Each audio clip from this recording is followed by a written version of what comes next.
ക്യൂൻസ് വ്ളോഗിലേക്ക് എല്ലാവർക്കും സ്വാഗതം. ഈ ബോട്ടിൽ ആർട്ട് നമുക്ക് എങ്ങനെ ഈസി ആയിട്ട് ചെയ്യാമെന്ന് നോക്കാം.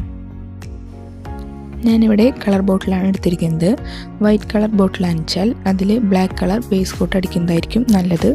അപ്പോഴാണ് ഈ ഡിസൈൻ കാണാൻ കൂടുതൽ ഭംഗി. നമുക്ക് പിന്നെ സ്റ്റാർ ഷേപ്പ് ഒരു ചാർട്ട് പേപ്പറിലോ അല്ലെങ്കിൽ പുസ്തകത്തിൻ്റെ ചട്ടയിലോ ഇഷ്ടമുള്ള വലുപ്പത്തിൽ കട്ട് ചെയ്തെടുക്കാം. ഫ്രീ ഹാൻഡ് വരയ്ക്കാൻ കഴിയുമെങ്കിൽ ഫ്രീ ഹാൻഡായി വരയ്ക്കുക. അല്ലെങ്കിൽ ഇതുപോലെ കട്ട് ചെയ്തെടുത്ത് അത് വെച്ച് ഔട്ട്ലൈൻ ഒരു വൈറ്റ് അക്രിലിക് പെയിൻറ് ഉപയോഗിച്ച് അടയാളപ്പെടുത്തിയെടുക്കുക.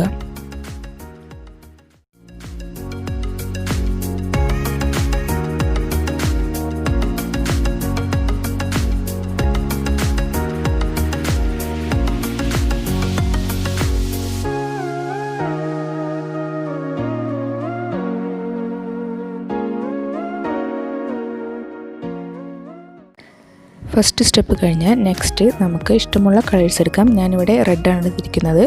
റെഡ് എടുത്ത് അതിന് രണ്ട് ഭാഗങ്ങളാക്കുക. അതിൽ ഒരു ഭാഗത്ത് വൈറ്റ് ആഡ് ചെയ്ത് അതിനെ ലൈറ്റ് കളറാക്കുക. അപ്പോൾ രണ്ട് ഷെയ്ഡ് നമുക്ക് കിട്ടി, ഒരു ലൈറ്റ് ഷെയ്ഡും ഒരു ഡാർക്ക് ഷെയ്ഡും. ആദ്യം നമുക്ക് ലൈറ്റ് ഷെയ്ഡ് ഈ സ്റ്റാർ വരച്ചതിൻ്റെ ഉള്ളിലും പുറത്തുമായി ഇതുപോലെ ഔട്ട്ലൈൻ കൊടുക്കാം.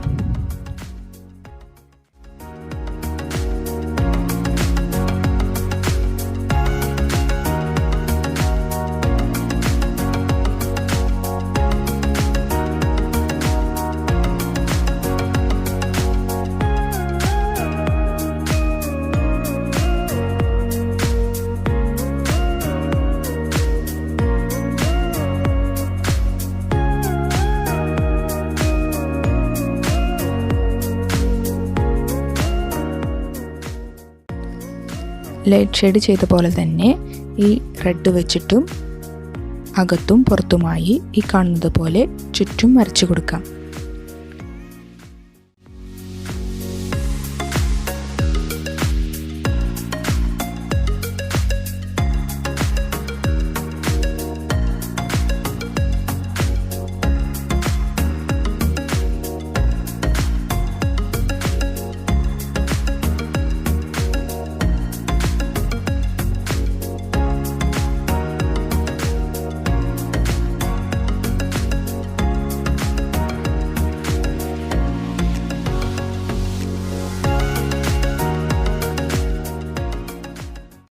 മൂന്ന് ലെയറായിട്ടാണ് ഇപ്പോൾ കളർ നമ്മൾ ചെയ്തിരിക്കുന്നത്.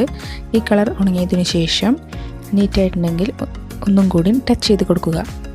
അത് കഴിഞ്ഞ് നമുക്ക് വൈറ്റ് കൊണ്ടും ഒന്നും കൂടി അതിൻ്റെ മുകളിൽ ടച്ച് ചെയ്ത് കൊടുക്കണം. അപ്പോൾ ഒന്നും കൂടി ബ്രൈറ്റായിട്ട് നമുക്ക് കിട്ടും.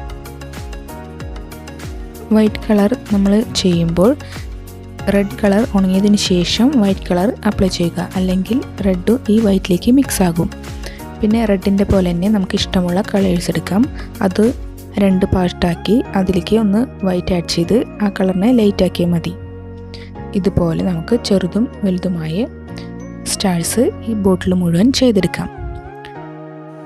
ലാസ്റ്റ് വാർണിഷ് അടിച്ച് ഫിനിഷ് ചെയ്യുക. വീഡിയോ ഇഷ്ടമായെങ്കിൽ ലൈക്ക് ചെയ്യുക, ഷെയർ ചെയ്യുക, സബ്സ്ക്രൈബ് ചെയ്യുക. Thanks for watching.